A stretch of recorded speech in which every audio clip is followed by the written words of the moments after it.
Ladies and gentlemen, it's time for another Game Changer podcast episode. And here are your hosts, the marvelous one, VictoriBelle, and the Game Changer himself, Nate, the effing great. This is your Captain Marvel review episode.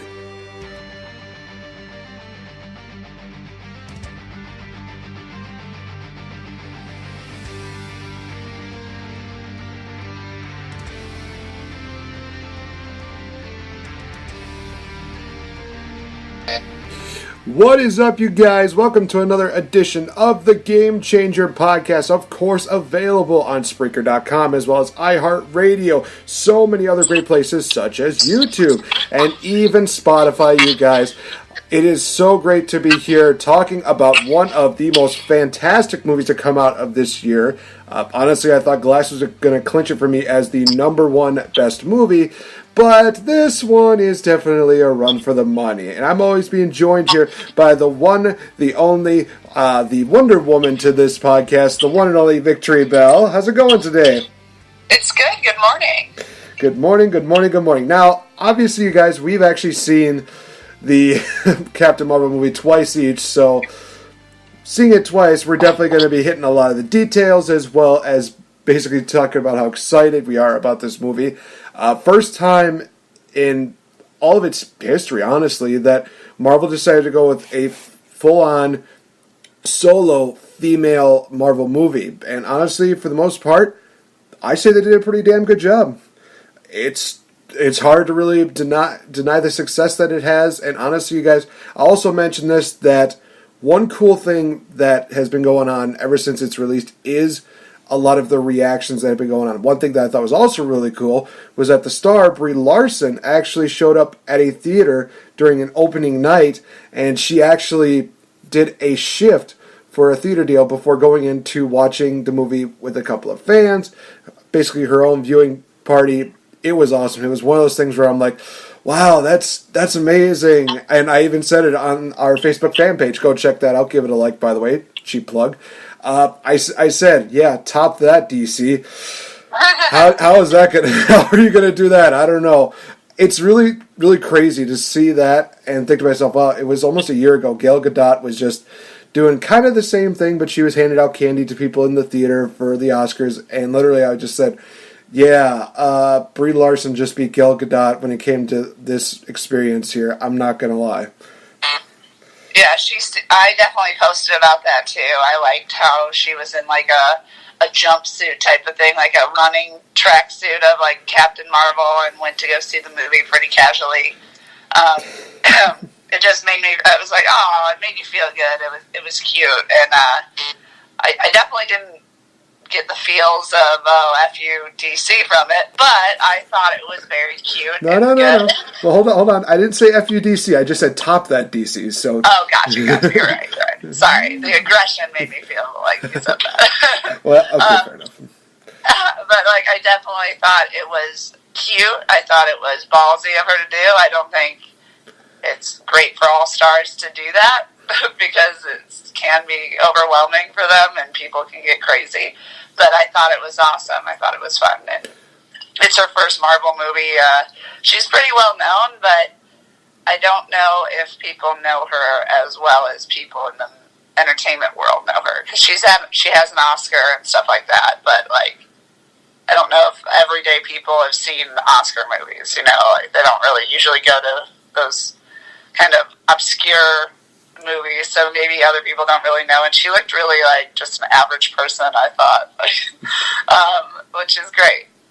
Gal Gadot doesn't really. Like, I actually talked about that when I posted it. I was like, it's funny. I don't think Gal Gadot could do something like that because like she's so like model-esque, and I don't mean it in like saying that Brie Larson isn't pretty. I think she's pretty, but it's just like Gal Gadot has like that look that you're like, oh my god, who is that? Where Brie Larson, you could just be like, hey, girl next door type of thing. Yeah, I get what you're saying. And you know what? Speaking of Gal Gadot, before we get into the review, I actually do want to talk about this because she actually did post on her Instagram a little bit of a congratulations to Brie Larson. And I'm actually going to post that as the picture for this episode because it is just absolutely adorable. It's one of those things that I just thought, you know what? I can't pass on it. It's just awesome. Basically, it's a picture of her and Captain Marvel, Wonder Woman, kind of going arm in arm. It's just really cute, really adorable, and in her picture it says, "I'm so happy for you, sister. Congrats," and the star shining. That is just absolutely 100% one of the things where it's like, God, now there's going to come a time where I have to pick between the two of them. Damn it. Your move, Brie Larson. It's just one of those things where it just shows that, hey, both of them had very successful movies. Both of them definitely have an impact on the comic book world. And honestly, I would be very shocked if we do not see a situation where there's a Captain Marvel movie and a Wonder Woman movie coming out possibly during the same weekend deal. Little friendly rivalry. Not quite the rivalry probably like a Deadpool and a Hugh Jackman deal, but you never know. It could happen. Yeah, that was one of my stories, so way to take it. Well, damn it. But yes, I thought that was really cool, and like a lot of people thought it was awesome because the other superhero people kind of haven't been commenting on the cross publisher type of thing. Marvel people didn't really comment that much on DC's movies and vice versa. So for Gal to just do that because it's a pro-woman movie and a nice actual superhero once, I thought that was really cool. I loved her comment and like the like pictures people are drawing of Wonder Woman and Captain Marvel like in hands and stuff. It was really cute. It is absolutely amazing. And I'm kind of chuckling at myself because while we're recording, I'm getting all these comments from like Facebook, Twitter, stuff like that. And I'm going to say this right now, that one of the comments actually was about a Facebook post that I posted earlier. And let me just say this, that your sister commented on it, and I'm kind of dying to see what she commented on when we go to break. I'm actually kind of interested in seeing, because I know I tagged a lot of people in one of my stories for that we'll talk later on after the break. But yeah, let's talk about Captain Marvel. Obviously, guys, spoilers are indeed inevitable. So if you are not seen it, definitely skim through this just a little bit, and you'll get to like our news deal. If you have seen it, then you definitely know what happens here. So spoilers, 3, 2, 1. Okay, story basically here talking about. Actually, Brie Larson's character starts off as a character named Veers, and she is a part of a Kree group of heroes, which we find out are known as the Accusers. They basically help her. They basically know that she's powerful, and we actually get a little bit more backstory on that a little throughout the movie. Basically, they are battling the Skrulls, and it's painted out the Skrulls are the villains during this entire deal. Veers gets captured by the Skrulls because they want to find somebody who's in her memory, but she has no memory of her previous life. So they're basically tying that as well into that. Veers is able to escape the Skrulls, but she lands on Earth at a blockbuster, ding ding, 90s reference. There's a lot of them, and we'll talk about that in just a bit. She meets up with Nick Fury, who helps her find out who the woman is in her memories, finding out that she has a past life on Earth, and also finding out that, shocker for those of you that are hardcore comic book fans, the Kree are the bad guys, and the Skrulls are the good guys in this deal. They battle against each other, and we get to see basically Veers find out that her name is actually Carol Danvers, and that she was a pilot on Earth. She finds her true identity. She's able to tap into her power that the Kree claimed that they could take away, but nope, not at all. Basically, talking a little bit more, and then they also basically are. We even got like a little cameo by Ronan, but it was only like for a couple minutes. But honestly, it was the best few minutes of the entire movie, because literally he comes in, he's like, "Oh, we got this," and then a few minutes later, we're leaving. Just literally how it goes. It's awesome. We find out that she wants to go back to basically end the war between the Kree and the Skrulls. That's kind of how the movie ends off, and we do have a couple of end credit scenes, but we'll get into that a little bit more later. But obviously, story itself, pretty easy to follow, pretty easy to not get lost in. Pretty good characters that we'll definitely hit on quite a bit.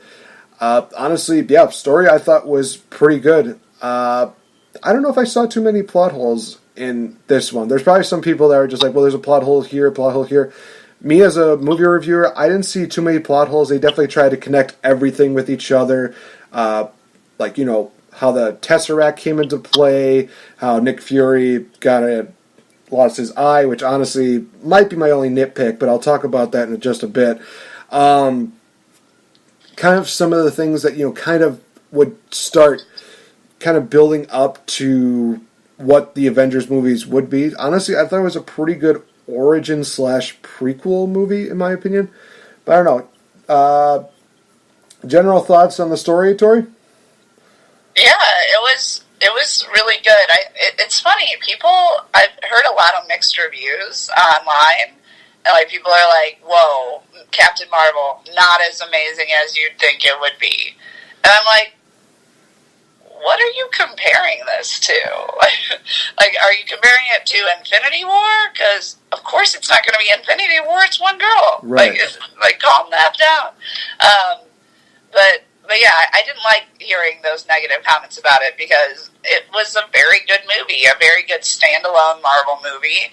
I would compare it to all of the other originals. Like, it wasn't Black Panther, but it was definitely Iron Man and stuff like that. I was like, oh, and my favorite part is the fact that she is an actual superhero, not a guy in a suit, or a guy who kind of is stronger than people.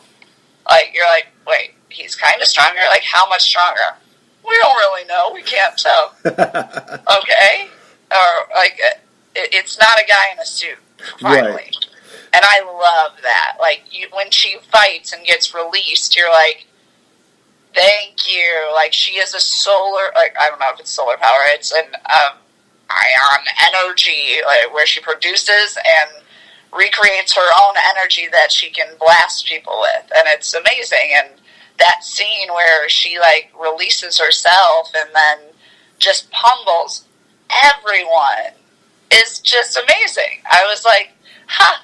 And then, obviously, we see, I loved the callbacks. I think that was the best part of this movie, was knowing who the Kree were. I remembered who the Kree were, but I didn't remember it as well as I thought I did, because right. I remembered, what's his name, Ronan the Destroyer, and I know he was always like, for the Kree, or, ooh, the Kree, and I'm like, oh, I know Ronan wasn't a great guy, but maybe this will tell us the poor Kree got demolished by somebody and turned him into a bad guy. So I couldn't tell the future on this one that the Kree were for sure the bad guys. But I love how the movie just made you think. So, like, I know Ronan was a part of the Kree, so you're like, oh, he's going to show up, and sure enough, he does. And then how he gets owned, and he's just like, yeah, we're leaving. Like, let's get out of here. Like, let's not die. And I'm like, oh, geez, that was great. And how she just, like, stands there like, yeah, are we going to do this more, or are we just going to stop? I just, in general, for me, I think it was better to see the movie twice, just because you already kind of understand what you're being thrown into. I know the first time I saw it, I was a little like, what's going on? Because they try to put you in the mindset of Veers, who lost 6 years of her life, or not lost most of the years of her life, and for the past 6 years have been living on a planet that she has been told is hers and what she can do, and she has these weird nightmares, and they're like, hey, like you got to hold back your emotions, hold back all of that power that you have, that we gave you, because it's not how Kree fight. And she's like, oh man, like, this is so hard for me, because it's not natural for her, because she's not a Kree, she's human, but she doesn't know that. And so, like, we get just thrown into the world too, and like it's like, oh, who's this person in her head? We don't know, it doesn't matter. And we're all like, okay, we'll just deal with this. She goes to try to kill the Skrull, and then it gets even more confusing when, like, they're, like, bouncing around her head. Like, the Skrulls capture her and try to infiltrate her mind to find out where Dr. Lawson is, who, as we will find out, is Mar-Vell, the guy, in quotes, that will give her her powers. It's now a woman, which was interesting. I didn't mind it. But yeah, it was really interesting because I thought from seeing all the trailers, we were going to go through her life cycle, and it was like, ooh, I hate movies that do that. Like, it gets a little boring. Like, you're like, oh, I just want to see her with her powers finally. Boy, did you ever get that. Right. But it's like, oh, this was a great way to show us a little bit of how her life was without annoying everybody. It was them going through literally like a oh, back it up, oh, more, oh, too much, what are we doing? Go forward, what are we doing? Go, okay, wait, stop, there. Oh, repeat again. And it was just a really cool way to, like, see where she came from on Earth and give us so much story without having to, like, take 20 minutes. It was literally like I think a 3-minute scene that gave us all the backstory we needed on her life, which was amazing. And then, of course, she breaks out and she's, like, you know, kicking butt, a little cockily. I was like, I don't know if that was really her persona yet. It was like, okay, maybe. And then the second time I saw it, I kind of felt it more. I was like, okay, I know why she's cocky, because she's in this situation. She just viewed her life the way she did, and she's like, oh my gosh, I can kill these guys. And she was kind of cocky the whole way through because she is just, like, so much better than everyone. But I was okay with it. I loved the repertoire with Fury and having Coulson there as well. I loved that. I was like, the two really prominent S.H.I.E.L.D. agents were really highlighted more and got to be younger and a little more playful than they've ever been before, which I think we all enjoyed. Fury was amazing. He was hilarious, laughing, doing all these things like a young man who hasn't gone through so many disgusting adventures yet. And then, of course, they find Lawson, find pictures of her on Earth over 6 years ago. She's like, oh, shoot, I think I've been lied to.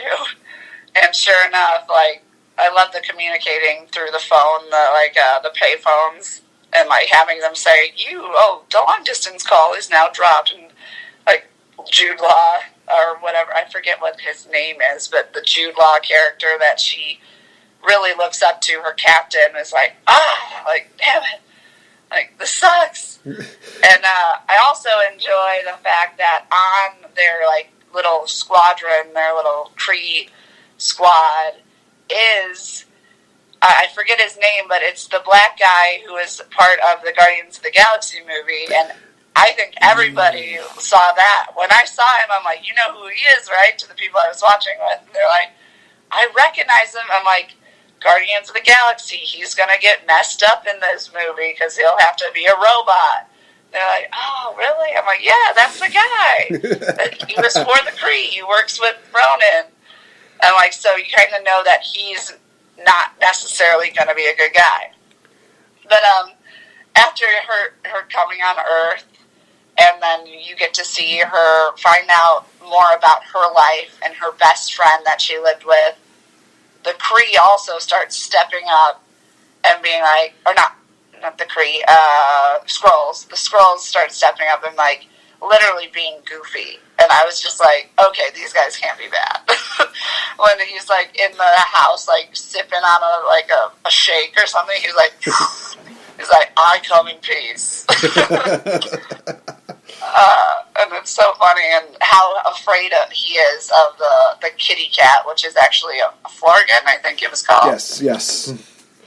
But how afraid he is. It's just a very humor filled relationship they have with the Skrulls, and they find out, you know, they have a disc they need to listen to really confirm what happened to her, and then they put it in the computer, and it takes ages to load, and, like, everybody there is, like, totally fine with it, except the aliens who are like, what the?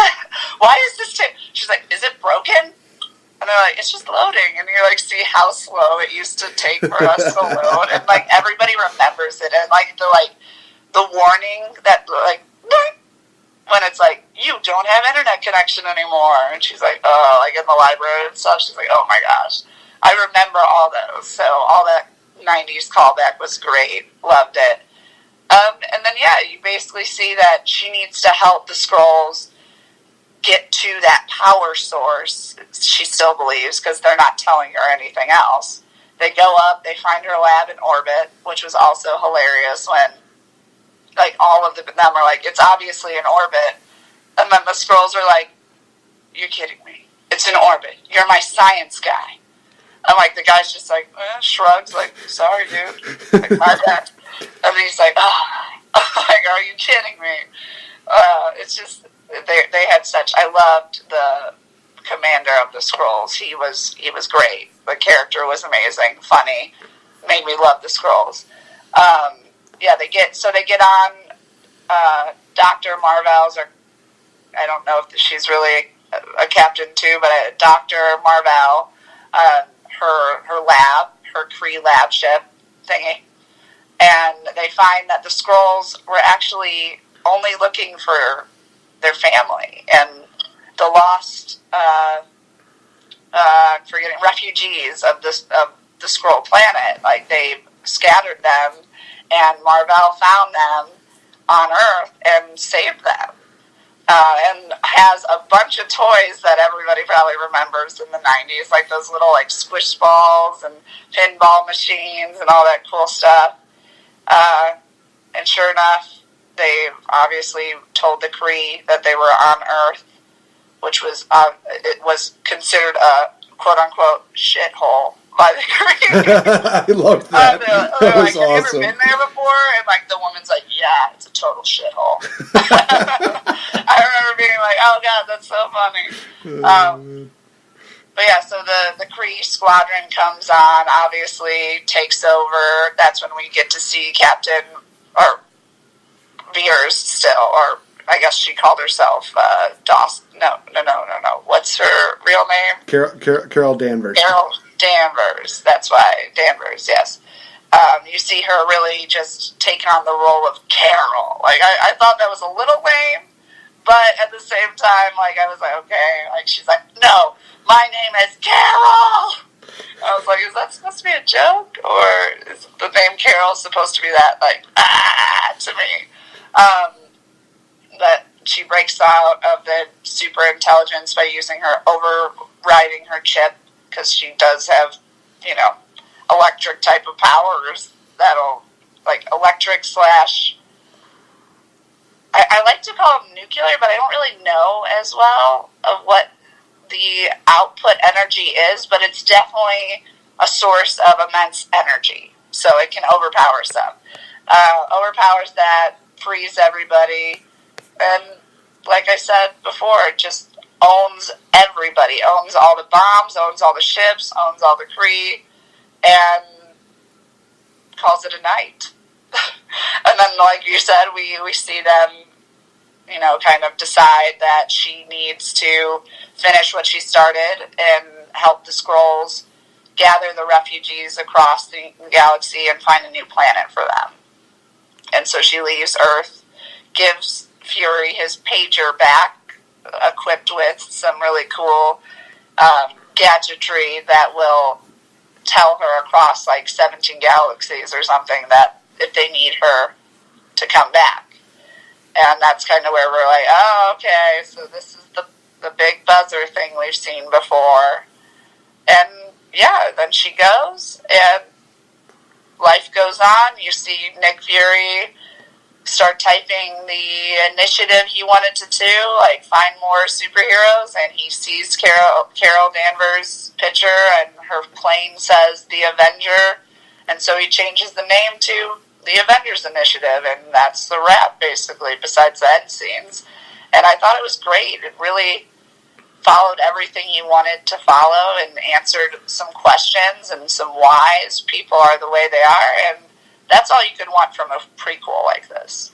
Yeah, I definitely do agree with that. And you hit so many of the positive things that I was going to hit on the head. I'm not going to just, repeat them. I'll just say that, for the most part, I definitely do agree. I do want to hit on a couple of things that you definitely hit on. The fact, first of all, that Mar-Vell was not a man. She was a woman.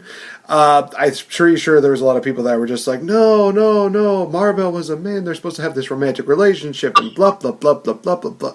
This is one of the first few times that I looked at this movie after seeing it a second time. I'm just like, I'm okay with that. Because here's the thing, is that this is probably the first Marvel movie, in a while that I remember that has not been fully focused on any kind of romantic deal, any kind of romantic link or something like that. So that kind of added more to her character, in my opinion. Yes, she had, a really good friend, and I'm sure some people are just like, oh, they're probably a lesbian couple. It's like, just grow up. They're really good friends. Just grow up. Let your fantasy ride somewhere else. Yeah, but honestly, it was one of those things that I thought, I'm okay with this. I'm okay with Mar-Vell being, still a bit of a key character. I think that some people might have an issue with the fact that she wasn't as pivotal a key as the Mar-Vell character was in the comics, which I can understand that. But I think she left enough of an impact to basically, in my opinion, say, yes, she did her job. She was there. This is kind of like a brief summary of what basically happened and how she kind of, got her powers, blah, blah, blah, that kind of deal. That's fine. That is fine. So I was totally fine with that. I do think that a lot of these flashbacks that she had, a lot of the dreams that she had, in the end, when she had that big showdown with the artificial intelligence, they showed a lot of deals. Like, one thing that was really crucial was that the AI basically said, when we found you, you were weak, and they just kept seeing all these memories of her, just falling down. And then, you mentioned the scene where she basically says, you're right, my name is Carol Danvers, and just seeing those deals where, it shows her as a kid standing up, adult getting back up. It's one of those things where it's like, okay, this is really cool, because it's one of those things where she basically says, yeah, I'm a human. And what are humans really probably known for most is getting back up and continuing the fight. And that's exactly what she did. So that made her relatable to so many people, which made it that much more of an impact. And that was one thing I absolutely enjoyed. I will also say this, that I did appreciate the comedy level that they did, because they kind of made it go, the wheel comedy kind of went a little slow to start, which was fine. And then after a while, the comedy started, picking up again and picking up and picking up and picking up. It kind of felt like, the more you got into it, the more laughs you were going to have with the movie, which I definitely appreciated that, because it couldn't be, the same movie like a Guardians of the Galaxy or a, Thor Ragnarok. It couldn't be like that. It had to make its own identity and have its own comedy to it. And they pulled that off immensely well. Holy cow. I think it wasn't until we got the squirrels in, that's where we really started getting some of the comedy, where, of course, you mentioned the whole thing with the Fergal, the cat, which, honest to God, oh my God, that was one of those things where it's like, oh, now I'm going to have to choose between this cat and Baby Groot. Don't do this to me. This is not fair. These two are too adorable. I'm sorry, but... That is actually a loose end if we think about it. What happened to the kitty cat? Well, that is fair. That's true. That's one thing that they never explained. They should have explained that maybe in the end scene. Maybe it flew away somewhere. I am petitioning that Goose makes an appearance in the damn Endgame movie now that I hear that.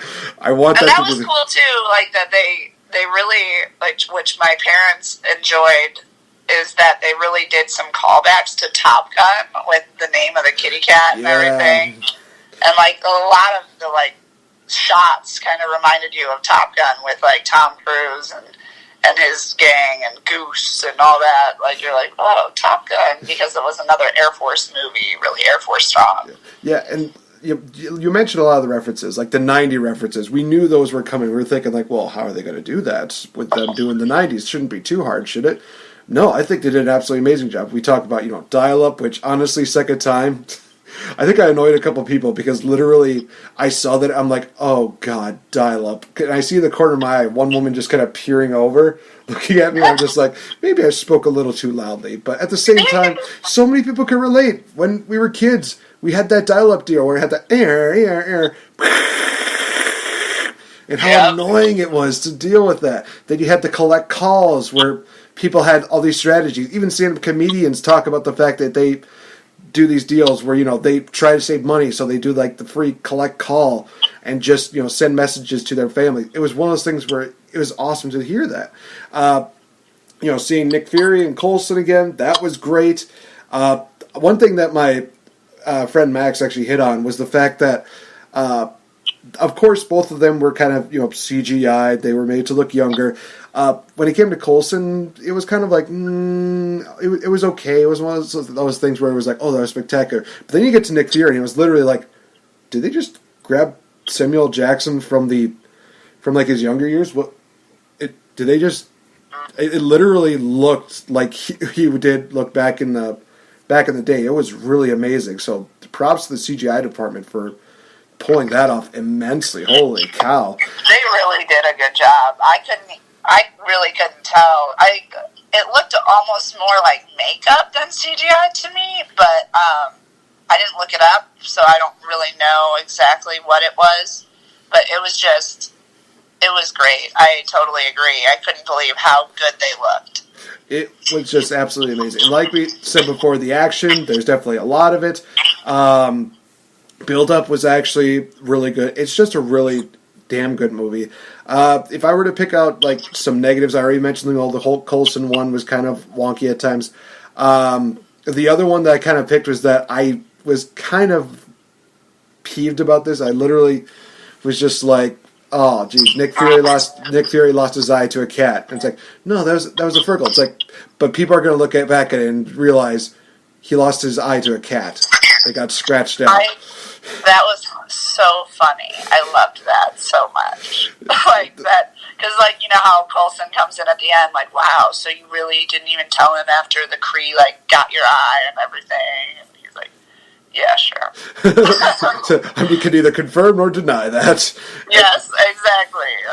So funny. It was just absolutely wonderful. I mean, it's like little tiny nitpicks every now and then, but it was one of those things where it's like, oh, I didn't appreciate that they did this. It's like, I was totally fine with it. It was one of those things where I was just like, it's fine. They changed up a few things. This is what a lot of people would be expecting. Some people noticed that it changed for the better. Some people probably noticed it changed for the worse. Either way, it's still an enjoyable movie. So let's go into the gradings, and then we'll talk about the two cutscenes that definitely a lot of people are definitely going to be wanting to talk about. And for this grading, I give this one a 4.5 stars. It's definitely one of those movies that is very high up there as far as absolutely, entertaining. It is action-packed. The story is easy to follow. Characters are very memorable. Even some of the characters you didn't even remember. You're just like, oh, yeah, that person from, Guardians of the Galaxy. Or, oh, there's Ronan. Oh, man, there's Agent Coulson. There's, Nick Fury. There's this person. There's this person. And even just introducing new characters there that really you could see coming back for a future Marvel movie really just kind of makes this a very well-established, a very accomplished movie. So that was my take on it, my thoughts on it. VictoriBelle, your final thoughts and your grading.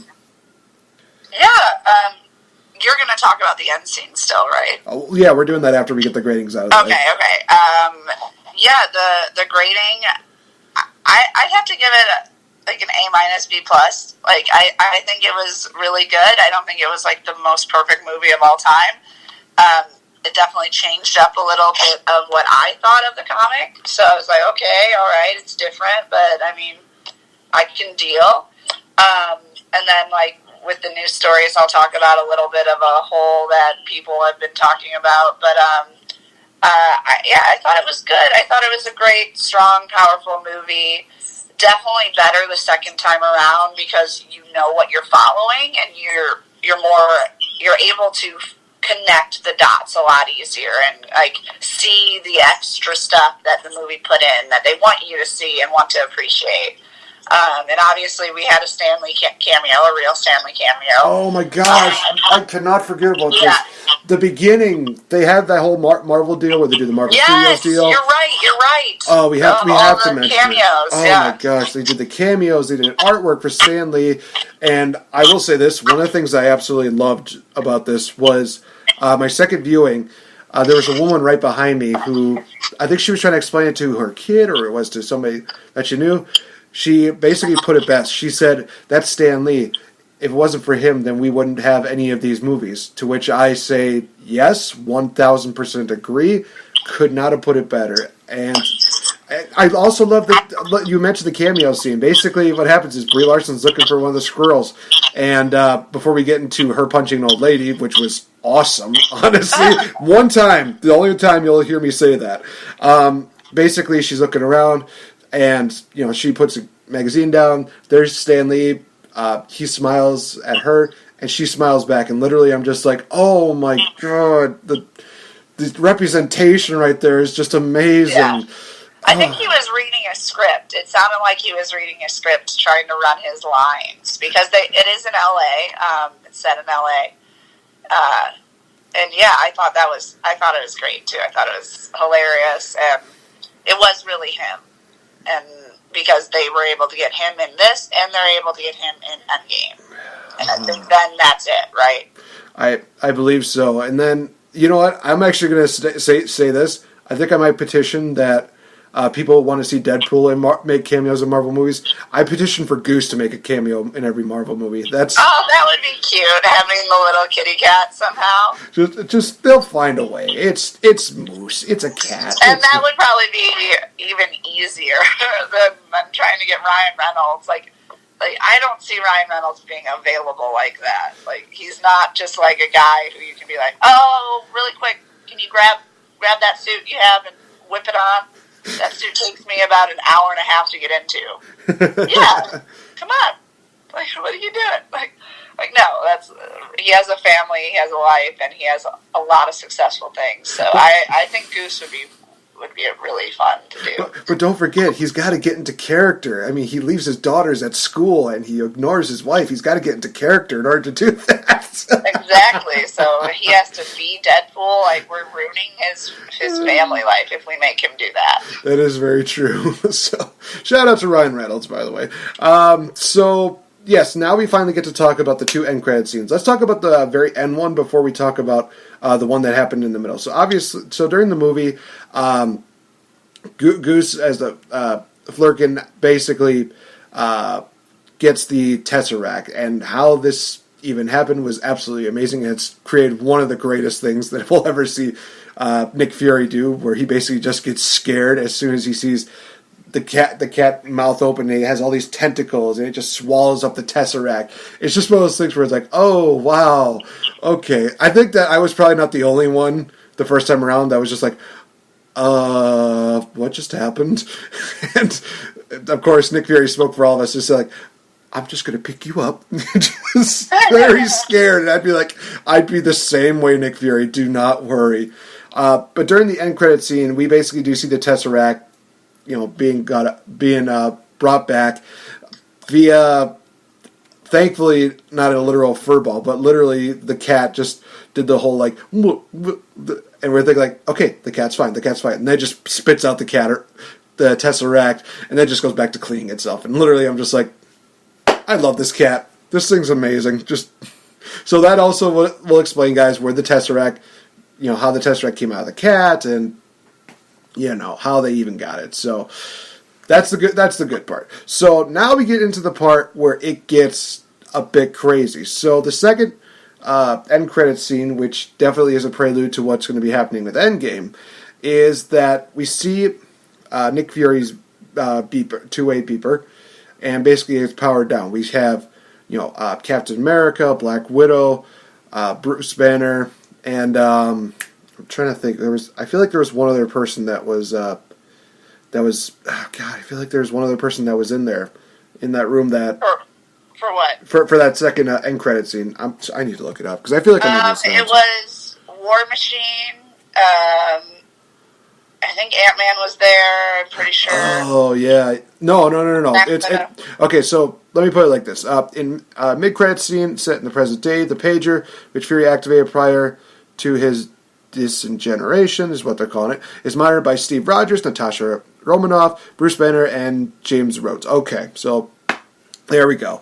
And basically they're questioning, what's this pager about? Who's, this calling for? And basically, there's even, I think Natasha was even saying, get that beeper up. I want to know who it is. She turns around. There's Captain Marvel. And all she asks is, where's Fury? Fade to black. That's it. So, yeah, we are getting Captain Marvel in Endgame because they say right there, Captain Marvel will return in Avengers Endgame.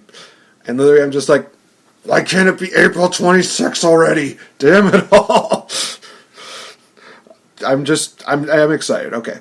But yeah, honestly, it was one of those pretty good cliffhangers to have going into it. And now it's one of those situations where it's like, hey, for those of you that are sick and tired of seeing, Black Widow, hey, now you got another woman in the Marvel Universe that's going to be kick-ass who can pretty much go Super Saiyan on everybody. Yeah, no, I think I was just happy to finally get a real superhero out of Marvel, because that's the difference, the big difference to me of why I do appreciate DC heroes, is because they are like, wow, like, no, that person could definitely kill me. Like, you're like, oh, if I shoot a bullet at Superman, it won't hurt him. If I shoot a bullet at Tony Stark, it will kill him. He will die, most likely. Because his name is Tony Stark. He's just a guy. If he was Iron Man, if he was in a suit, yeah, it would just bounce off. Captain America, too, I'm pretty sure he would die with a bullet. And you're like, oh, and the Hawkeye, and Black Widow, and all of them, basically, except Thor, when we finally got to see Thor be kind of a badass in Ragnarok, and we're like, there we go. That's the Thor I wanted. And it's just interesting, and it's hard for us to really level the power of the Guardians of the Galaxy. It's really hard for me. I really don't know how powerful most of them are. I just recently rewatched Guardians of the Galaxy Volume 2, and there's like some things that happen that you're like, he's okay.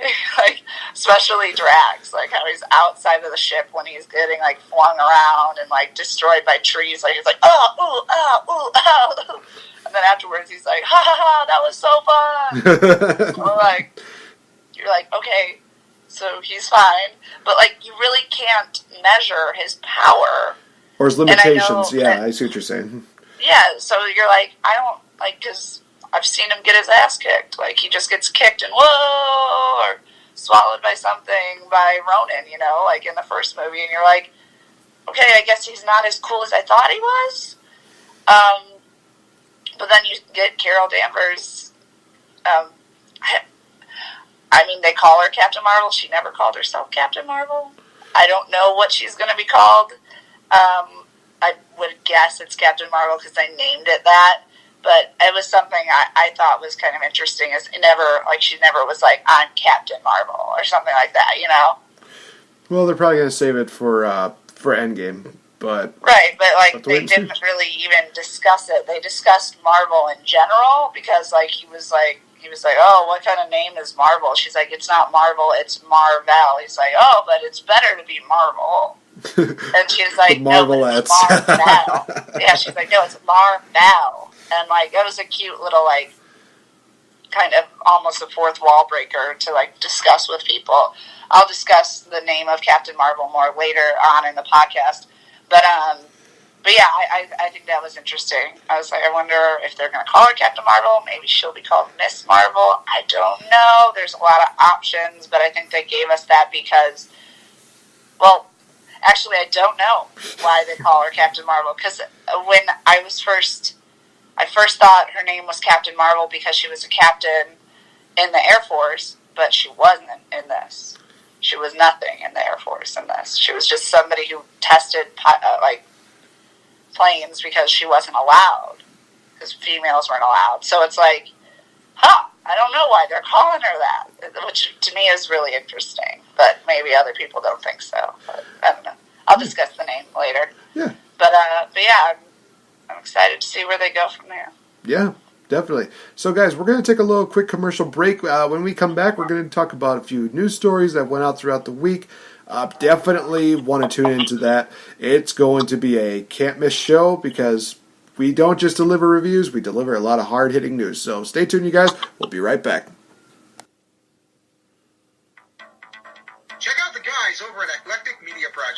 They bring you podcasts such as Musically Challenged. Whose podcast is it anyway? Want to hear something interesting? And their newest podcast, Page 3.14 News. Check them out on Podbean and iTunes at Eclectic Media Project, on their website at www.eclecticmediaproject.com. Check them out as they are the home with a little something for almost everyone.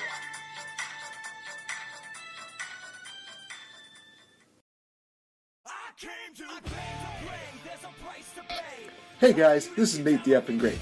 Hey, have you ever wanted to be a champion but can't seem to really find the money and the time to get a championship belt? Well, you know who's a really good friend of mine? AJ from AJsBelts.com. These guys have a large assortment of championship belts, from classic belts to the modern day belts to championship belts you would not even believe. And guys, like I said, they work with you very well. With an awesome layaway program, there is no way that you can beat these guys' prices as well as these guys' deals, especially when you can give them a little bit of money every now and then until you can get that championship gold. Coming from a guy who's a champion and a game changer, I'm indeed Nate the Effing Great. I'm representing AJsBelts.com, proud friends of the Game Changer Podcast.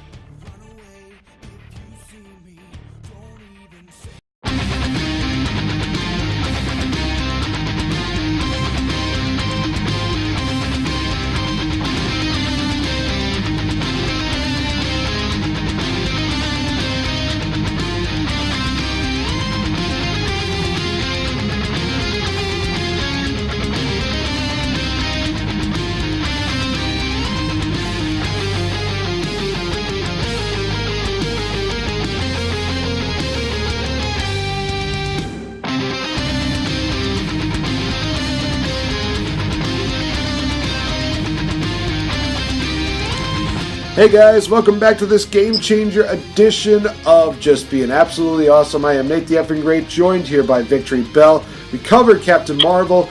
Now, let's cover some news that happened this week. We'll start off with VictoriBelle. What do you got for us to talk about first, VictoriBelle? Well, I decided I would switch up some stuff so that I would be able to talk about 3 stories still, because one of mine was the Wonder Woman thing, but there's a lot of stuff always going on, so it's easy to find new stuff. So I guess I'll start with the world's last blockbuster is welcoming tourists because of the cool Captain Marvel cameo it had. Oh, that's right. So the world's last blockbuster is actually, I believe, in Oregon. And they are having people come in the store a lot more because of the Captain Marvel. It's the only one left, and they were able to, they brought in Captain Marvel comics, and they had them sign the covers, and that's because of the one reference of her falling into the building. And I'm almost for sure that's where they filmed that shot, was in Oregon, because it is the only blockbuster left. I wish I had the according to AP, an Australian blockbuster in Perth suburb will close in the end of March, leaving the single store. Oh. So the one in Australia is about to close, but I believe the one in the U.S. is the last. It's still here. Oh, okay. So there is technically 2 left, but Oregon is going to be the last one after March, I'm guessing. Yeah, why won't it tell me exactly where it is? Because some people don't know how to get their facts straight. Look, this is why I don't read anymore. This is why I don't read. This is why I listen to podcasts nowadays. Right? You're like, why can't I read this? It's not... this is the last blockbuster in America in Bend, Oregon. It'll be and soon to be the last blockbuster in the world after the Australian one closes. Dang. So that is, it definitely is like hyping up whatever Captain Marvel did, bringing in the comics, having people get them signed in there and take pictures with the world's last blockbuster. So for me, I thought that was a really fun, interesting story of people deciding to really pay refuge to the fact that Blockbuster Video was a thing. And I do think that Blockbuster was a huge deal back in the day. It was where everybody went to get their movies. It was overpriced. but you still went. Oh, it was so overpriced. Are you kidding me? We would go in to rent a movie for $7 or $8 when you buy them now for like $15, $17 on DVD. Like, come on. Like, they were ridiculous. That's why they out. But I definitely remember many of nights going into Blockbuster Video and looking through all the different sections to find what you were going to do that night. And it was so much fun. Loved it. And that's why they were calling some things Blockbuster movies, because they're definitely going to have this movie in Blockbuster. It had a phrase named after them. So yeah, I thought the last Blockbuster hype in Oregon was worth letting people know about. So if you ever go, definitely take a picture. Yeah, definitely. Honestly, if it's going to be like the last Blockbuster like ever in the world, I think they need to find a way to at least make that into a historical landmarker. That's just my honest opinion. Yeah, that would be cool. I definitely think they deserve it. Yeah, they made some mistakes, and they're obviously dead now, but Family Video is still around. There's Family Videos everywhere. Oh, yeah. Definitely. So I don't know what happened with Blockbuster to not have them be able to stay alive, because Family Video and Blockbuster were competitors, and I mean, Family Video was kind of always the one that you're like, ooh, I had to go to Family Video. But it was way cheaper and way better. Like, it is cheap. It costs like $1 to rent a movie there, and that's what you want. Like, if I want to watch a movie once for $1, thank you. Not $7 or $8. Like, I'll just go and buy it. Thank you. Well, sadly, it's the internet's fault, because we got things like Vudu where we don't have to leave. We have Netflix. We have a lot of these other crazy things. But I would blame the internet if Family Video is also gone. They're not. That's fair. There's a Family Video all over. I've been to Family Videos in multiple states in the Midwest. So don't you have a Family Video by you? I've got a couple actually by me. So. Yeah, like, that's crazy to me that they're fine. They're fine. They're still standing. Yeah, they're still crummy, but you go in, and I've definitely rented from them. So that is true. I think I do remember renting. I think they were the first time we did the Oscars. I do remember going to Family Video and thinking, okay, is there anything here that I can basically, rent? Is this movie out? This movie out? Okay, I'll go and see that. Blah blah blah blah. And it was still fun trying to find them, and getting on those good deals was just awesome. But yeah, again, it's probably going to be one of those things where I would want to predict, like, maybe within the next decade or two, I think that Family Video might be going out of business. I'm not trying to diss Family Video. I'm just saying, with everybody converting to technology and the internet and blah, blah, blah, blah, blah, I think that the business of movie rentals are slowly, they're just slowly dying. That's just my honest opinion. It's interesting, but I don't know. I don't think that... I think that it has a niche that people like, that people enjoy going and grabbing the actual hard copy with all the extras and stuff on it without having to pay and keep. So I think they got them. I think they're doing good. They survived the streaming phase already. Everybody's in the streaming phase. People pay. I pay for Netflix, Hulu, all of that jazz. And I will still find myself once in a while at a Family Video just to rent a movie that isn't on any of them, and that I want to see. And if it's not in Family Video, I also try my public library, like how they've also went to libraries for internet and stuff in the movie. But you never know. The library never gets the new movies. You have to wait for them. So that's why Family Video, I think, is where I first try. Like, definitely for the Oscar movies, when we do that, I definitely go to Family Video. Right, sweet.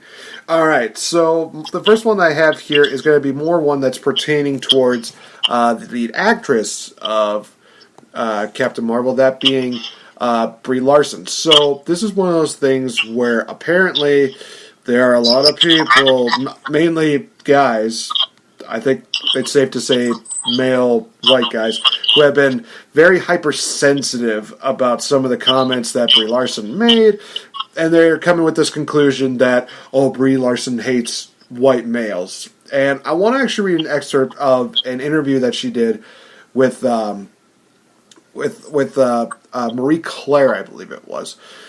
So I want to read this as expert, and then we'll kind of give our thoughts on this. I got my thoughts on this, but I actually do want to hear your thoughts on this. So here's basically what she's saying. She's talking about how there are a lot of people critiquing the movie, and it seems like a lot of them are indeed of the male gender.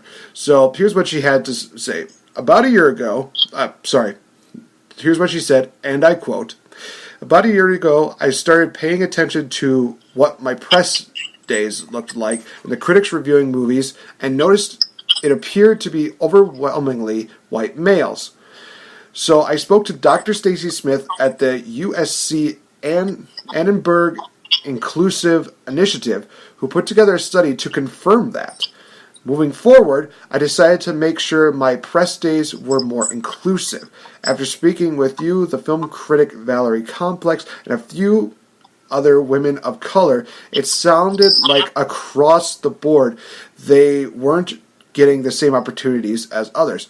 When I talked to the facilities that weren't providing it, they all had different excuses. To them, a call for expanded access to opportunities for women and people of color in a space traditionally dominated by white men is not only an insult, it amounts to a threat to take away what they consider theirs." End quote. Alright, so basically what I'm getting from this is that it's not really Brie Larson who, the people should be putting the blame on. It's the people that just only focus on the fact that, if it's a bunch of white males that are reviewing, yeah, we'll take it. If it's anybody else, whatever. I am one of those people that definitely can be sensitive when it comes to things, and obviously I think there's times where I could be hypersensitive, but when I read this, I think to myself, I'm not at all thinking that she's attacking white males. She's not saying, oh, white males are the reason why this is, our reviews are, bad and everything like that. No, she's saying that there are chances, more opportunities for others to get that opportunity to express their opinions, because obviously we do believe in freedom of speech. It's just that in certain cases, unfortunately, there are people that believe, you can still have freedom of speech if you fit this status quo, and that's just a crime, in my opinion. That is just one of those things where it's like, if you're not going to allow other people to express their opinions, then you really shouldn't be in business at all. That is my honest to God opinion. It's just one of those things where I look at this and I would be okay with listening to, everybody else's opinion. Not more than just okay. I would be totally fine with hearing with people's opinions, because it's one of those situations, you respect my opinion, I respect your opinion. You can debate about it, you can try to change my mind, that's fine. I can debate about it, I can try to change your mind, that's fine. Now, unfortunately, this is one of those situations where, obviously, it seems like she's attacking the white males. Guys who are hypersensitive about this, she's not. She's basically saying she would like to hear more from other people, not just white males. And I totally support what she's saying. I understand where she's coming from. I do not see any problem with her basically saying that she would like to hear other people's opinions. It's not a crime to have a voice be heard, but it is a crime to have your voice contained by somebody else. That is just my opinion on it. Yeah, no, I see where she's coming from. I do think it's very interesting. She got this role and now is this mega pro-woman type of person and always out there. I was like, oh, is she taking this too seriously?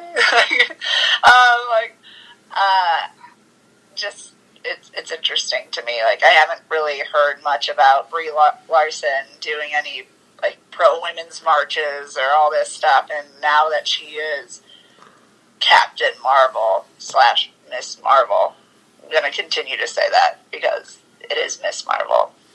But I know that would be very against women if that's what's her name. But I like that she's talking. She's bringing up points. I just don't want to ever alienate a niche of people who would probably really enjoy your movie. And she's right. It's over.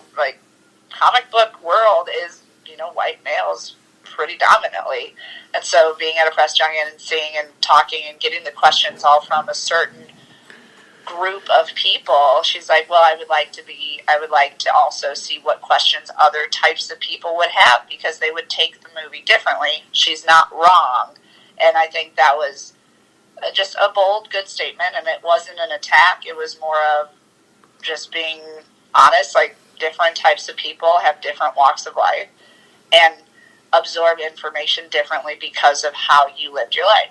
So asking other questions from a different type of person, be it race, be it sex, be it sexuality, be it anything, it's just interesting. And I think she was just trying to motivate the media and the press to maybe bring out different people once in a while to interview these people, because I think any actor knows that press junkets are just boring and obnoxious. Like, it's literally your whole day being asked the same exact question and having to pretend like it was the first time you were asked that all day. So I think she was even more being like, it would be great just to have different questions in general. Yeah. No, I definitely agree, and I see where you're coming from. Yeah, I think it's basically it for my story. So, what do you got next? I guess I will keep it on the Captain Marvel train. Actually, all of mine are. Really? That was the big news. But so I liked the little story of why Fury waited to page Captain Marvel until this exact moment. Like, people were like, well, like she said, in case of emergencies, has there not been an emergency on Earth until now? And I thought that was a great question to ask. So basically, Kevin Feige is kind of the Marvel Studios boss and stuff. Like, he's been running the Marvel Studios world, and he's the one they asked. And like the interviewer from Slash Films, he literally is like, so like why haven't they called upon her before? Was this big hole opening up in the sky and aliens coming out of it in New York City not an emergency? And so, Feige explains this as best as he can. He has, there's two things to consider. One, Captain Marvel does say it's got to be a real emergency, right? And so, like he said about the Captain Marvel scene, so New York was never a real emergency? Like, they were saying it's just one city that was being attacked. And I mean, other people are like, if you lose one of the world's biggest cities, it's probably a pretty big emergency. There's millions of people living there. But we're like, okay, sure, just one city versus, the whole world being wiped out. But I don't know if Fury, there's so many arguments you could say. How does Fury not know it's just his town that people are disappearing? So it's interesting. And then he says the second thing, or the other thing, he's like, I'd say, how do you know he never hit it before? How do you know he's never pushed it? We've never seen him push it before, but that doesn't mean he never did. So that's a great hole that he can explain and say and discuss about. And, you're right. We've never seen this before, but it doesn't mean he hasn't been like, oh, shit. But I don't know. I think that's also one of those things that you're like, okay, you're right. But it's just a big hole in Captain Marvel that I think people are still like a little okay, where has she been? They could have explained it where she had to be away a certain amount of time, or she had to be away this, or he didn't get to connect with her. It takes about 3 years for the buzzer or the pager to actually reach her. But they didn't, so they kind of left a hole in that to where us nerds can be like, I'm pretty sure when Ultron was trying to destroy the planet by slamming a piece of the planet into the planet and exploding it, that's not an emergency? Because that was definitely a world problem, even though he lifted up a whole city to destroy the globe. But yeah. You never know, and obviously I think the people who interviewed him about this and the other people who've been discussing the interview have always been like, but we're on board. We want it to work. We want everything to work. And comics reboot and restart and try to do prologues and prequels just to explain some things. But like, we're on board now. We get it. She was only thought of to have an Infinity War. So yeah, she hasn't been here yet, but we're going to explain her as best as we can. And so I liked that. I liked them trying to cover up the holes, but not the best cover-ups, but we'll take it, I guess. Right. I'm trying to think of it from my point of view. If I was to be asked the same questions, well, how come Captain Marvel didn't do it from there?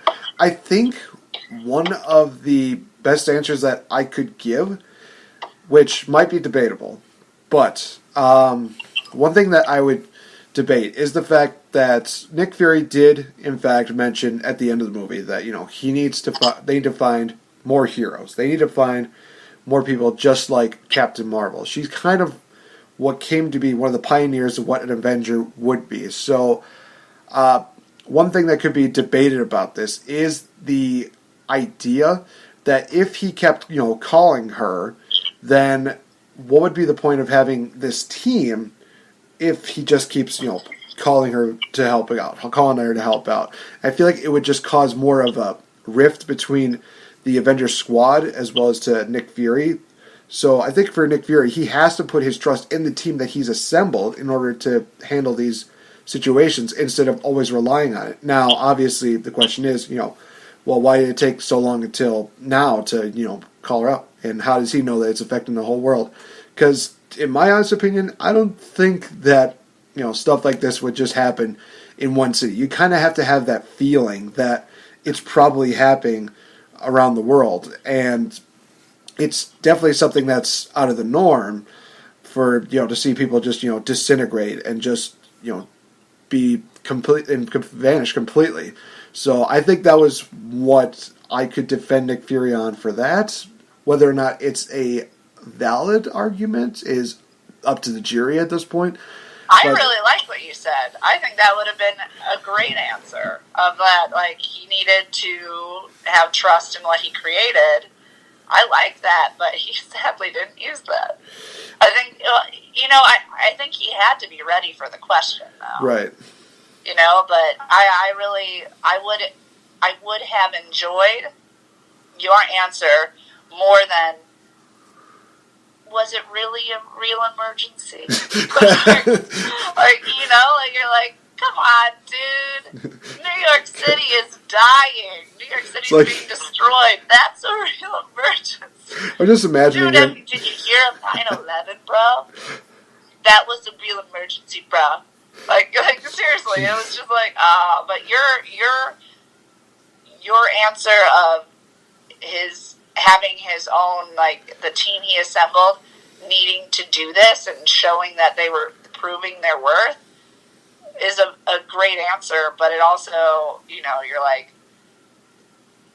you also have to think of, is Nick Fury that egotistical, or is he more of defend the globe? And from just his morality, you would think he would maybe hit the pager no matter what, just in case, like as plan B or plan C. You know how he is? Like, he's like, there's plans and putting plans. But I do like how your answer is, okay, that could explain why we haven't seen him push the buzzer. But I also like his last thing is, you never know if he hit it or not. He probably has hit it. Yeah. And we're like, she just didn't respond.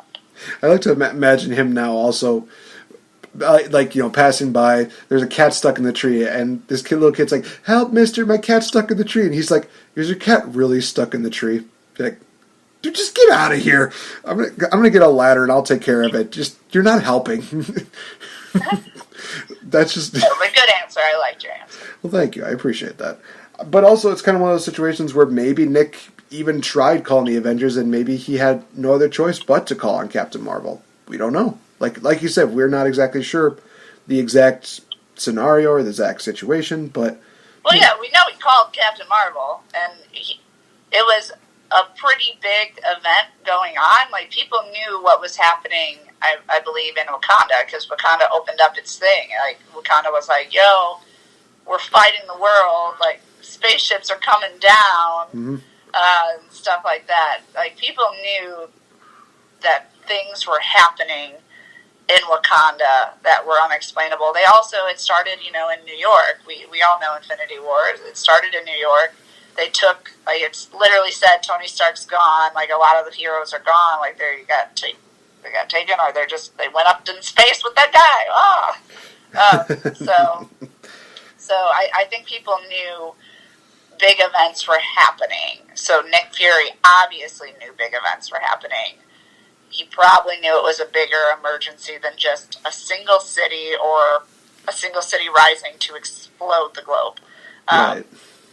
I don't really remember if Nick ever Fury, not Nick, his name is Fury, ever talked about Thanos or anyone like that, but I would imagine he would know what Black Widow would know, because her and him are tight regardless of whatever happened. I always feel she's shield strong. Right. I'm still laughing at that scene where she gets introduced in Iron Man 2, and Tori Stark just says, "I want one." No. Damn it. It was a small flashback. Shout out to Natasha. All right, so next piece of news that I have here is not going to quite go into the Marvel deal. That's going to be saved for my final one, because I really want to talk about this, because, oh my gosh, it's exciting. But this is one that I've talked about in previous weeks, and obviously I think last week I really still made it a bit of a concern. Now we've had the official trailer released for the Aladdin live-action movie. Oh, and yeah. It's a full-fledged trailer. Definitely go check it out, you guys. I believe Disney has it on their YouTube. Honestly, after watching it, I do remember messaging you, and I said, I think my worry level kind of went down a bit. And let me explain why. So obviously, there are some scenes that are still involved from all the other teaser trailers before. We do see Jafar, we do see the Cave of Wonders, we see, Genie and everything like that. One thing that kind of I look at and I think, okay, this makes sense, is that Will Smith Genie is not blue all the time, which obviously when we looked at the original Aladdin, he was blue like 9 times out of 10. The only time that he wasn't blue was during the big, Prince Ali, fabulous he, Ali Ababa, that scene. It's kind of one of those things where it's like, okay, so we're not going to get a fully CGI'd Will Smith, so I guess that could be good.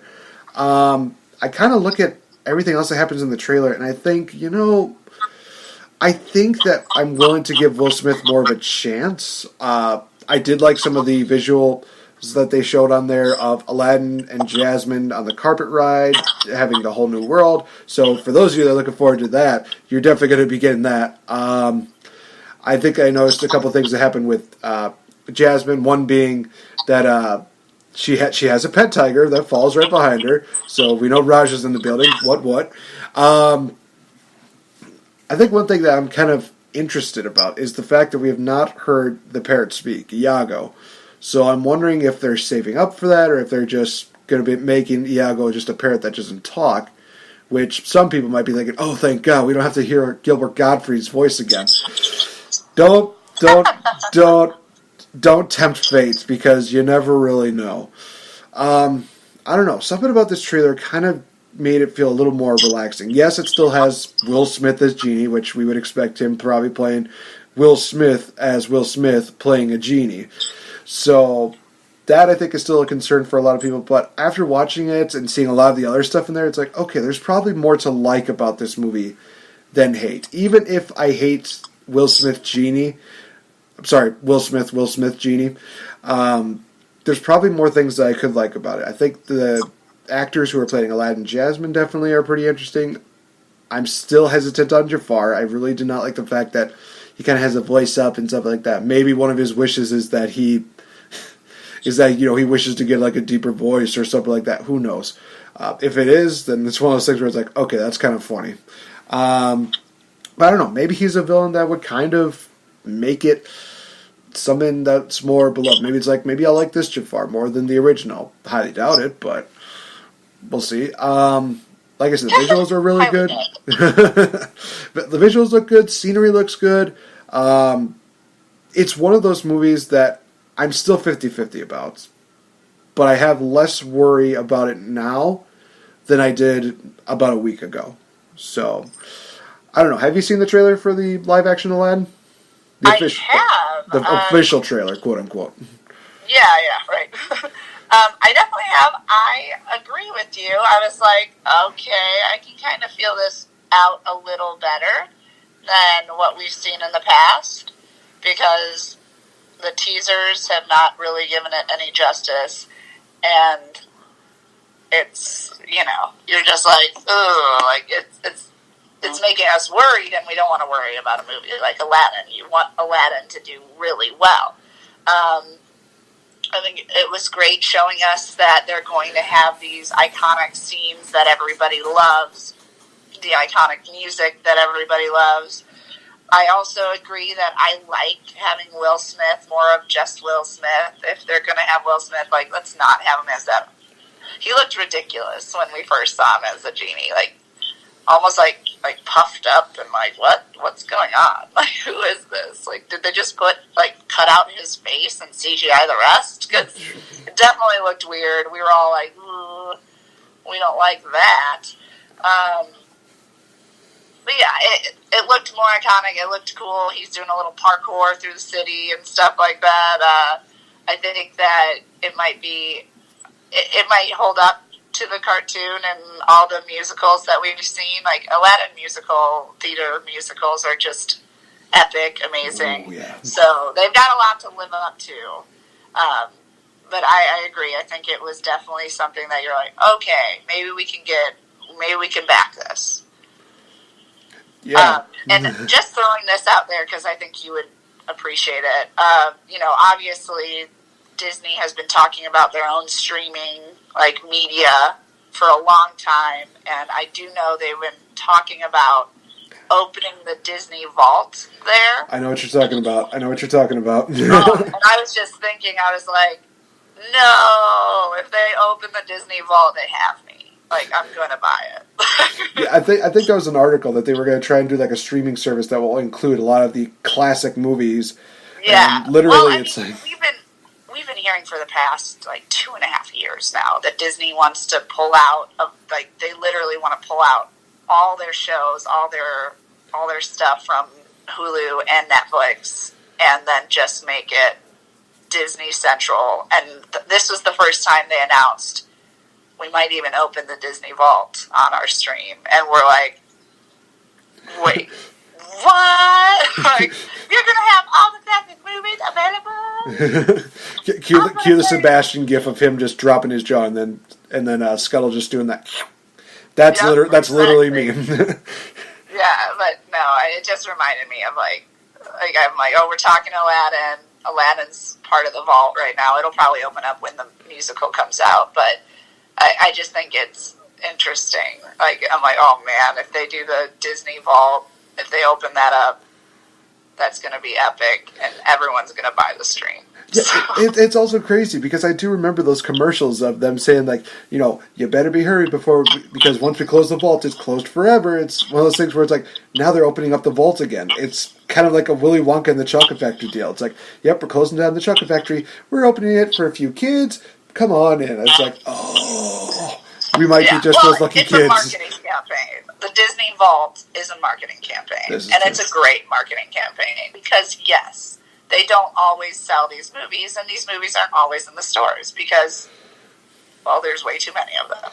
Definitely. When you're because, and you're there's hundreds upon almost probably thousands of Disney movies now that you're like, whoa, there's a lot of these bad boys, and no way a store would hold all of them all the time. No. And no way Disney could make them all the time. That's waste.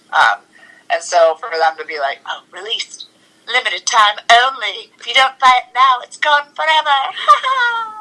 You're like, oh no, now must go buy movie again.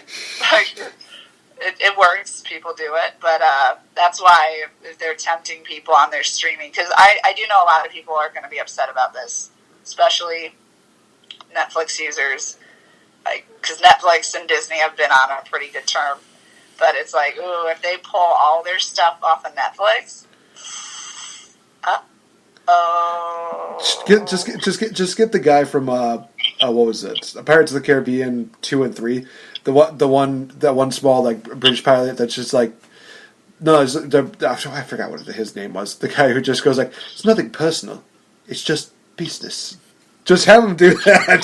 Just be like, yeah, but seriously though, that would no. I get what you're coming from. That might ruin a really good streaming service of Disney. Disney might take them down real quick. I don't know if I agree with that, because Netflix definitely has found a way to survive on its own with a lot of their, Netflix originals, a lot of their shows. A lot of the Netflix originals, though, are also owned by Disney.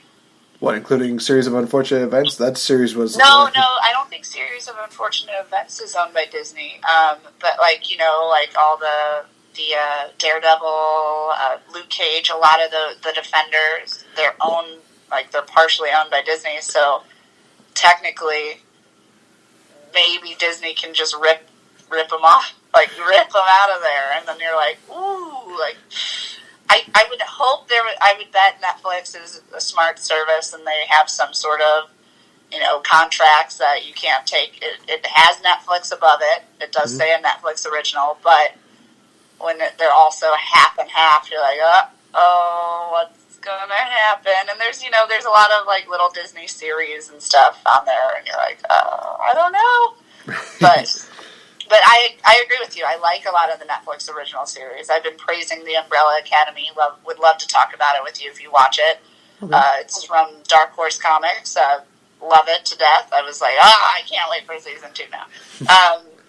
Also, Netflix, get the freaking Stranger Things out season 3. I'm dying to see what happens next. That's another Dark Horse Comics. Stranger Things, kind of half Dark Horse, half Netflix, but awesome. I'm loving that they're picking up new publishers, because probably Disney's like, we might take all your stuff soon. They're like, oh, we're scared. Let's go with a new people.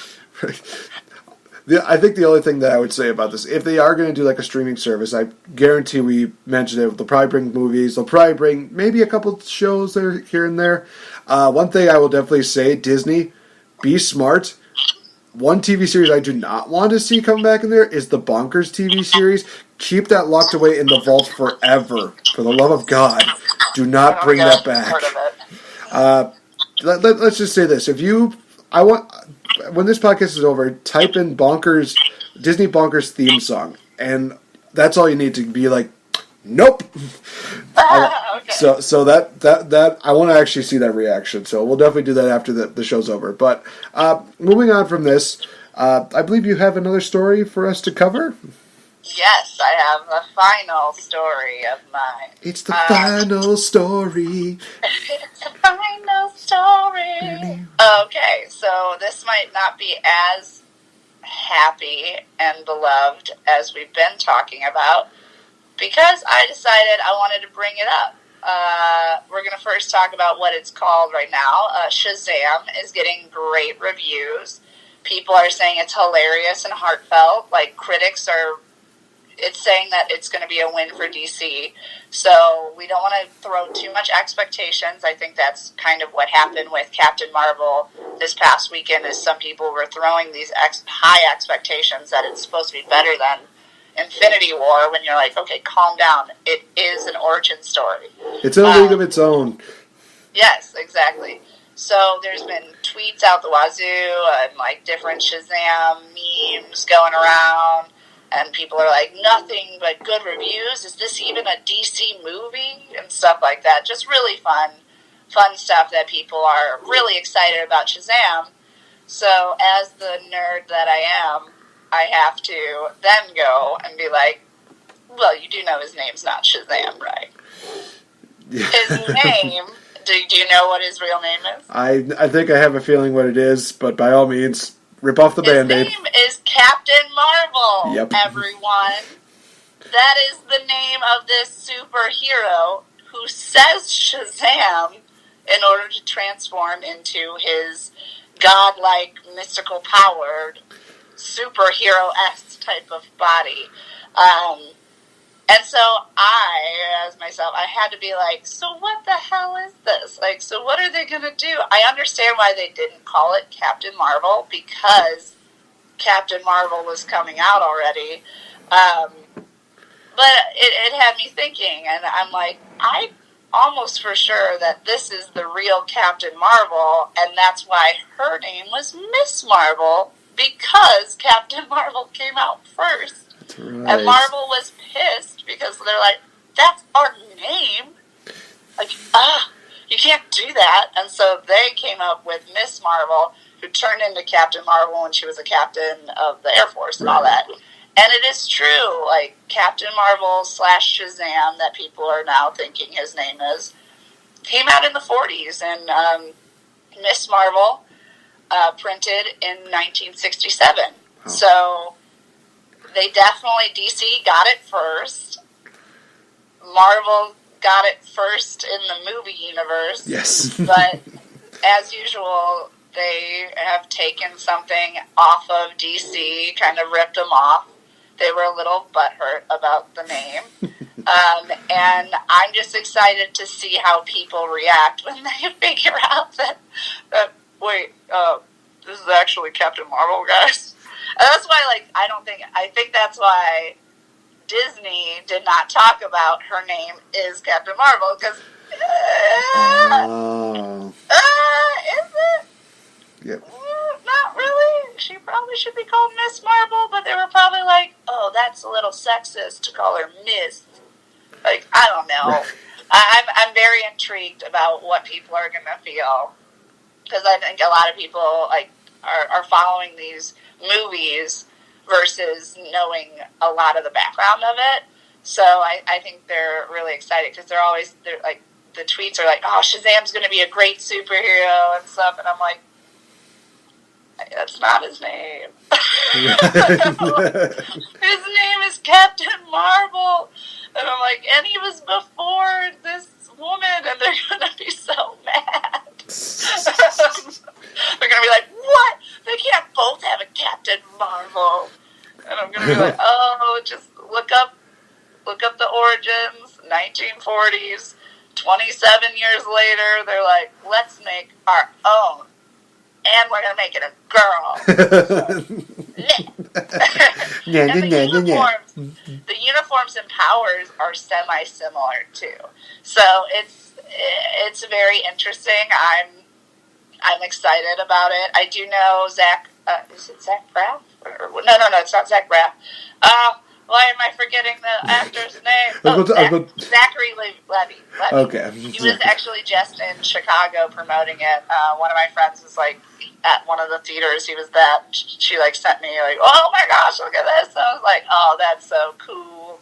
And she was like, yeah, oh my gosh, he was so nice. He was so cool. I was like, good for you. Like, I'm glad he's a nice guy. But yeah, it's really exciting. He's one that we know jumped ship from Marvel. He was playing one of the Asgardians. He dies in Ragnarok. The blonde hair with the mustache, the guy who does sword stuff with Thor, he died in Marvel, so he jumped ship and now is going to hopefully be one of the main contenders in the DC universe by calling himself Captain Marvel. So That's pretty funny to me. So just a little irony. I just wanted to like bring that up because I don't think it's really been said much yet, and I think it's going to be once the movie Shazam gets released and they're like, wait a second, what's his real name? I'm pretty sure we already heard that name before in another universe. And then people are going to be like, nuh-uh, this is how it is. And like, yeah. It's going to be interesting. There's going to be the hypersensitive people just typing on the keyboard saying, this person, Captain Marvel, this is the real Captain Marvel. No, this is the real Captain Marvel. Guaranteed right now. Well, it's just more like, I think people are going to be a little, like butthurt about the fact that there's two superheroes in two different universes called the same thing and who did it first, and it's just going to be interesting. We'll see what happens. But all in all, I'm going to just say it now. DC came first. Captain Marvel's magical godlike persona in the DC universe happen first, who has electrical powers. Came before the other Miss Marvel, who came out as Miss Marvel. They weren't copying her, and then they just decided to go and copy. Go with the cat. Yeah, I've heard a lot of things about Shazam. I did see the ratings so far that have definitely given it very positive. So it's one of those things where it's like, okay, this might be the first, male solo movie, next to a few exceptions, that would be very highly favored with audiences and with critics especially. Because I think the last one that was like very heads-on, hit every cylinder, was probably Christian Bale as The Dark Knight. I could be 100% wrong about that. Well, okay. So I feel you on that. I'm like, the one that just stands out is The Dark Knight. Yeah. And they're still getting at least some good actors here, and they're putting on some memorable performances. Like, we talk positively about Jason Momoa as Aquaman. Yeah. Does he do a fantastic job? Sometimes he does. Some other times it's like, But, not quite at the point of just a standout-ish character. I think that it's one of those situations where maybe give him one more movie, and he would be one of those guys where it's like, okay, he's awesome, he's standoutish, he's great, blah, blah, blah. Yeah, because I think that Aquaman is just a really good warm-up for him, in my opinion. So yeah, I just don't necessarily think they need standalone movies for all these people. I would like some, and I know they're doing it, and they have to do it now because everything is kind of messed up in the DC universe. But I never guessed that. I think I like Aquaman better when he's with the others. I think he does even better because he gets to be like his own like cavalier type of character. So we'll see what happens. But yeah, I know you have one other news story. Yes. All right. So before we get into that, I gotta read a couple comments here because I shared this basic news on my Facebook page. So I definitely do need to discuss that. So one of the first comments I had from this was this just released? And I said, yep, this morning. And that person, this is James Perry. He says, God, this looks great. Apparently Mr. Fretz has one where he is excited, but he's also apparently got one where he's crying. I don't understand that. Fret's picking emotion already. From our first guest this year, Allie, your sister, says, thanks for sharing. So excited. And she's got like a bunch of emojis at the end there. And Terry, one of the 3 cosplayers that I interviewed a while back, she said, chills and fantastic to see Carol. I wonder if she's talking about Carol. Oh, no, that's right. No, now I remember. Okay. Yep, Carol Danvers. Yep. So, obviously, I'm talking about the fact that the Endgame trailer for the Avengers movie busted out this morning as we're recording this, you guys. And literally, I got that notification. I'm like, okay, what's going on with this? I'm watching it in my car after I'm leaving work. And literally, I'm just watching it, and my jaw almost hit the ground again. And even at the end, my jaw decided, yep, just fall off my face. Hits the ground. I was that thoroughly impressed by it. Basically, it's just showing a lot of what probably... They're actually doing like a lot of like backstories of like some of the Avengers. They even show some of the stuff from present day. It's basically a really good build-up trailer to what Endgame is probably going to be. And there's a final scene. There's really only like little moments of like dialogue here and there. One thing that stood out to me was that whenever they did the black and white scenes, the one thing that they always kept colored was the color red. So I'm thinking to myself, okay, the color red has some kind of, hidden message here. What could it possibly be? Could it possibly be something in regards to Iron Man? Could it be something in regards to Captain America? Could it be something in regards to Captain Marvel? We don't know yet. This is just the first trailer, and I'm still super psyched about it. The trailer ends literally with Carol in front of Thor. Thor calls for his hammer.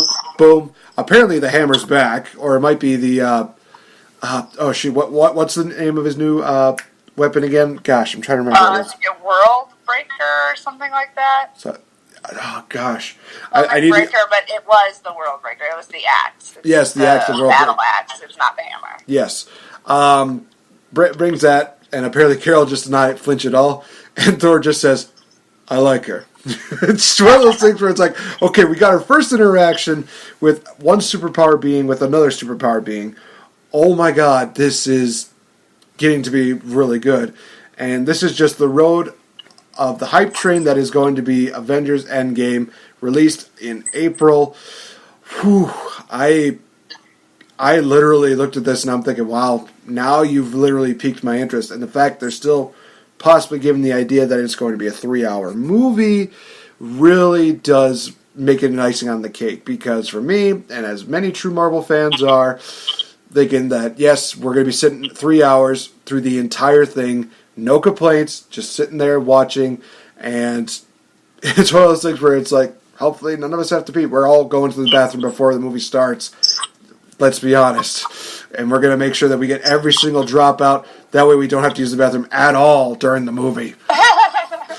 But yeah, I'm super excited about it. It looks like a fantastic, fantastic movie. The trailer definitely does, I think, add more than what the teaser trailers definitely have. But of course, they're teaser trailers. They're mostly just kind of to keep you interested.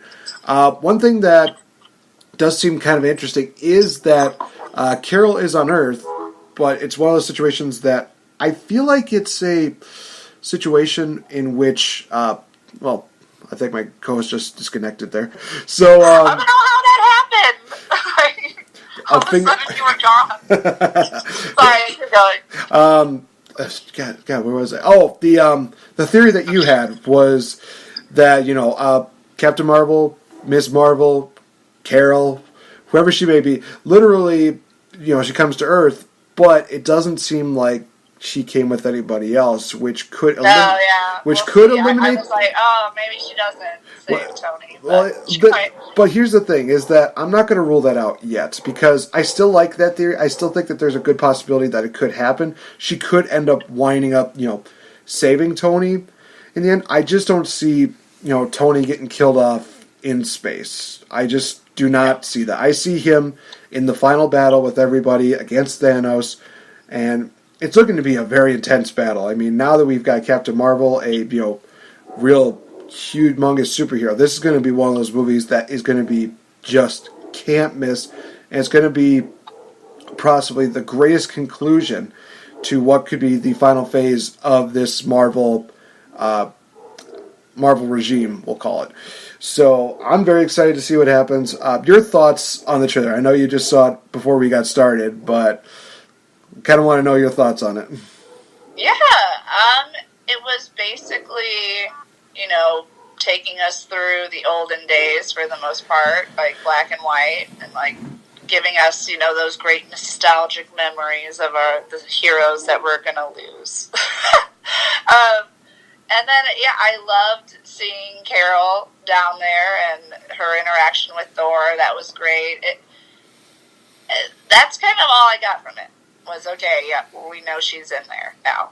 Like, that was, and honestly, I'm done watching trailers for it. Like I told you, I don't want to watch any more trailers. I don't like getting spoilers. I don't like knowing things that I want the movie to explain to me, and I think that trailers nowadays are obsessive and give you almost the whole plot of a movie, and you're like, do I have to go see this now? I don't think I do. So I try to stay away from the trailers as much as possible once it's, you know, almost go time. And it is almost go time, which is crazy. Like, when you see Captain Marvel, you're like, oh, snap. Like, Endgame is coming out in like a month. Like, oh, shoot. This is real. Isn't it also crazy that they decided to release that trailer a week after Captain Marvel released out in theaters? Yeah, I think that's perfect. I think it kind of gave people a week before they were going to get a spoiler. So if you watched the Endgame trailer, you kind of got a spoiler now, didn't you? This is kind of like, true. If you didn't watch Captain Marvel yet, you're like, oh, was she there? How? Right. Watch Captain Marvel. But yeah, I think that was funny. I'm like, oh, it's like the Game Changer. They give them a week, and then they'll spoil it. It's like one of those situations. I almost could take a little bit of credit for it, because if you remember, I made this kind of deal where I said, well, okay, there's going to be a month deal where they do that. They should definitely have the trailer for Endgame during Captain Marvel. Don't show teasers. Yeah. Don't do anything like that. Now, obviously, I didn't predict that it was going to be a week later, but still pretty close, though. So, for those of you that need to know, I did sort of call it, but I'm not going to take full credit for it because it was a bit of a week past what I thought it was going to be. Either way, it's going to be an absolutely fantastic deal. Very interested in seeing what happens.